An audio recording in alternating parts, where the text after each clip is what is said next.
அனைவருக்கும் வணக்கம். சற்று முன்பு தமிழக அரசு இன்று வெளியிட்டுள்ள 9 முக்கியமான அறிவிப்புகள் என்னென்ன என்பதை பற்றி தான் நம்ம இந்த வீடியோவில் டீட்டெயிலாக பார்க்க போகிறோம்.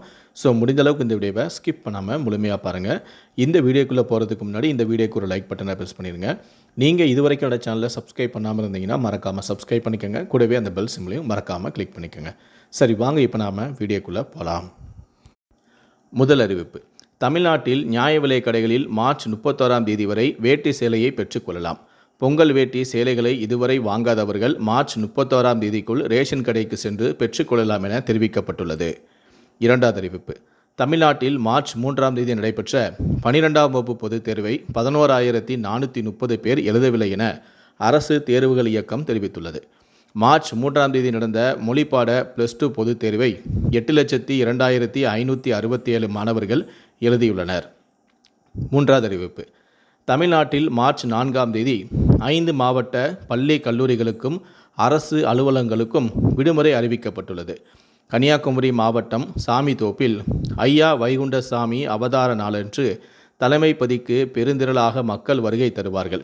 இதன் காரணமாக கன்னியாகுமரி, நெல்லை, தென்காசி, தூத்துக்குடி ஆகிய மாவட்டங்களுக்கு மார்ச் 4ஆம் தேதி உள்ளூர் விடுமுறை அறிவிக்கப்பட்டுள்ளது. இந்த விடுமுறையை ஈடு செய்யும் வகையில் 15/3/2025 சனிக்கிழமையன்று பணி நாளாக அறிவிக்கப்பட்டுள்ளது. நான்காவது அறிவிப்பு: தமிழ்நாட்டில் 4 நகரங்களில் சுற்றுச்சாலை ரிங் ரோடு விரிவான சாத்தியக்கூறு அறிக்கையை தமிழ்நாடு அரசு தயார் செய்கிறது. கோவை, நெல்லை, திருப்பூர், ஓசூர் உள்ளிட்ட நகரங்களில் சுற்றுச்சாலை தொடர்பாக விரிவான சாத்தியக்கூறு அறிக்கை தயார் செய்யப்படுகிறது. வாகன எண்ணிக்கை, ஏற்கனவே உள்ள சாலை, இணைப்பு சாலை, மேம்பால தேவை உள்ளிட்டவைகளை ஆராய்ந்து அறிக்கை தயார் செய்யப்படுகிறது.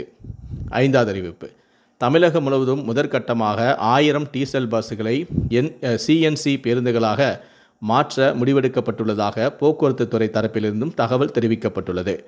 டீசல் பேருந்துகளை ஒப்பிடும்போது CNC பேருந்துகள் இயக்கத்தின் மூலமாக செலவு குறைந்து வருவாய் அதிகரிக்கவும் வாய்ப்புள்ளது. கேஸ் பேருந்துகளை இயக்குவதன் மூலமாக மாசு குறையும் எனவும் கூறப்பட்டுள்ளது. ஆறாவது அறிவிப்பு: ஆசிரியர் தேர்வு வாரியம் மூலம் அரசு சட்டக் கல்லூரிகளில் இணை உதவி பேராசிரியர் பணிகளுக்கு விண்ணப்பிக்க காலம் அவகாசம் நீடிக்கப்பட்டுள்ளது. மார்ச் 18ஆம் தேதி வரை நீடிக்கப்பட்டுள்ளது.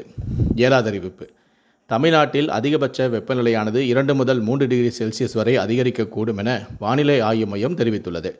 சென்னையில் காலை வேளையில் பனிமூட்டம் காணப்படும் எனவும் தமிழ்நாட்டில் இன்று ஒரு சில இடங்களில் மிதமான மழைக்கு வாய்ப்புள்ளது எனவும் தெரிவிக்கப்பட்டுள்ளது. எட்டாவது அறிவிப்பு: சென்னையில் 4 புதிய மின்சார ரயில் சேவைகள் அறிமுகப்படுத்தப்பட்டுள்ளன. சென்னை சென்ட்ரலிலிருந்து ஆவடிக்கு முற்பகல் 11:15 மணிக்கும், ஆவடியிலிருந்து சென்ட்ரலுக்கு அதிகாலை 5:25 மணிக்கும் ஒரு மின்சார ரயிலும், சென்ட்ரல் கும்மிடிப்பூண்டி இடையே இரவு 10:35 மணிக்கு ஒரு மின்சார ரயிலும், கும்மிடிப்பூண்டியிலிருந்து சென்ட்ரல் இடையே காலை 9:10 மணிக்கு ஒரு ரயிலும் ஆகிய 4 புதிய மின்சார ரயில் சேவைகள் அறிமுகப்படுத்தப்பட்டுள்ளன. இந்த ரயில்களின் சேவைகளானது மார்ச் 3ஆம் தேதி திங்கட்கிழமை முதல் அமல்படுத்தப்பட உள்ளதாக சென்னை ரயில்வே கோட்டம் தெரிவித்துள்ளது. கடைசியாக 9வது அறிவிப்பு: சொரிமுத்து அய்யனார் கோவில் மற்றும் அகத்தியர் அருவிக்கு செல்ல இன்று முதல் வனத்துறை அனுமதி வழங்கியுள்ளது. முண்டந்துறை புலிகள் காப்பகத்தில் நடைபெற்ற புலிகள் கணக்கெடுப்பு பணி நிறைவடைந்ததை அடுத்து இன்று முதல் மீண்டும் பாபநாசம் சோதனை சாவடி திறக்கப்பட்டுள்ளது. இந்த 9 அறிவிப்புகளை பற்றிய உங்களுடைய கருத்துக்கள் என்ன அப்படிங்கிறத கீழே இருக்கக்கூடிய கமெண்ட் செக்ஷனில் மறக்காமல் சொல்லுங்கள். முடிந்தளவுக்கு இந்த வீடியோவை மற்றவங்களுக்கும் ஷேர் பண்ணுங்கள். மேலும் இது போன்ற பல வீடியோக்களை பார்க்கணும் அப்படின்னு நினச்சிங்கன்னா மறக்காமல் நினச்சிங்கன்னா சப்ஸ்கிரைப் பண்ணுங்கள். நன்றி, வணக்கம்.